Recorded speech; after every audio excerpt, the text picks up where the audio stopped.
హనుమంతులు లేని ఊరుండది, ఇందిరా మిల్లు లేని ఆడకట్టి ఉండదు అనేటోళ్ళు వెనకట ఆగొగ్గా తీర్ల కట్టిండ్రు. మరి ఇందిరా మిల్లను వెనకట బీదల కోసం కనీసం ఉండనికి ఇల్లు లేకపోతే సర్కారు ఇల్లు కట్టించి ఇక గీ తీరుగా పేరు తెచ్చుకున్నది అన్నట్టు. మరి ఇప్పుడు గీ ముచ్చట ఎందుకు చెప్తాంది శ్రీవల్లి అని అనుకుంటారా? మీరే చూడుర్రి ఎందుకు చెప్తానో.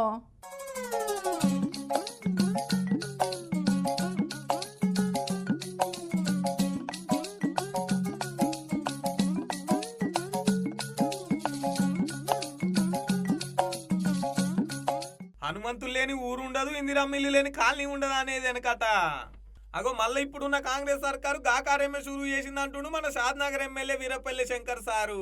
ఓ పారు ఇందాం సారు మాటలు.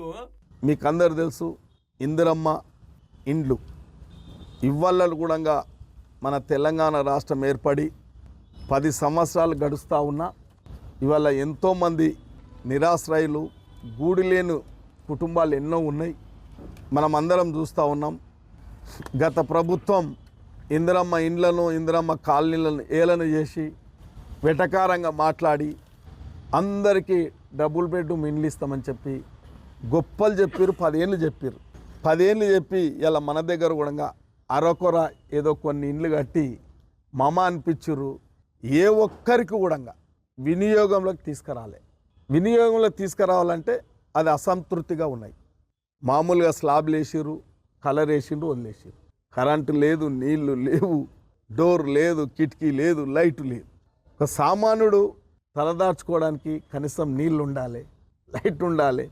అంతా ఎందుకు చెప్తున్నా అంటే వాస్తవాలు చెప్తున్నా, విమర్శలు కాదు, ఇది వాస్తవాలు.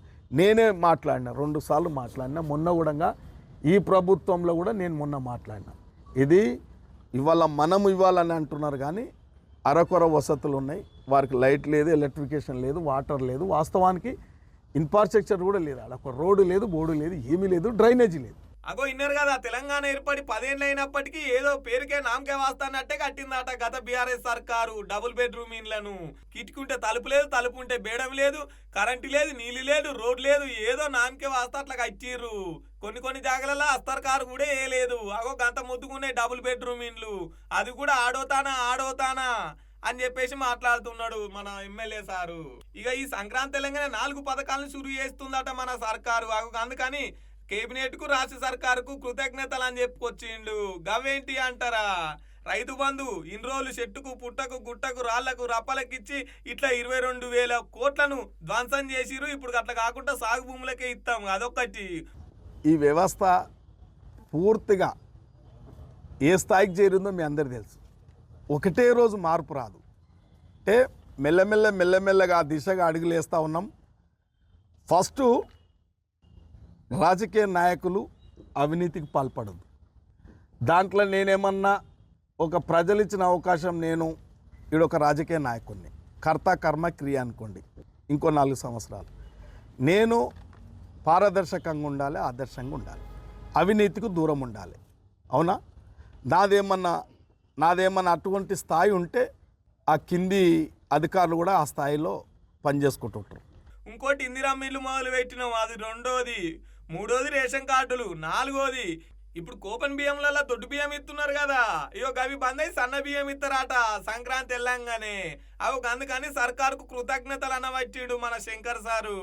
సర్కారు గిసొంటి మంచి పనులు చేస్తుంటే తారీఫ్ చేయాల్సిందే గాని గట్లనే 6 పథకాలలో కూడా 1-2 తప్ప మిగిలిన ఏవి అమలు చేస్తలేరు. గవి కూడా అమలు చేయాలనే వచ్చిరుకి ముచ్చటరికైన తెలంగాణ పబ్లిక్. ఇక చూడాలి మరి గవిటికి ఎప్పుడు ముహూర్తం కుదురుతుందో.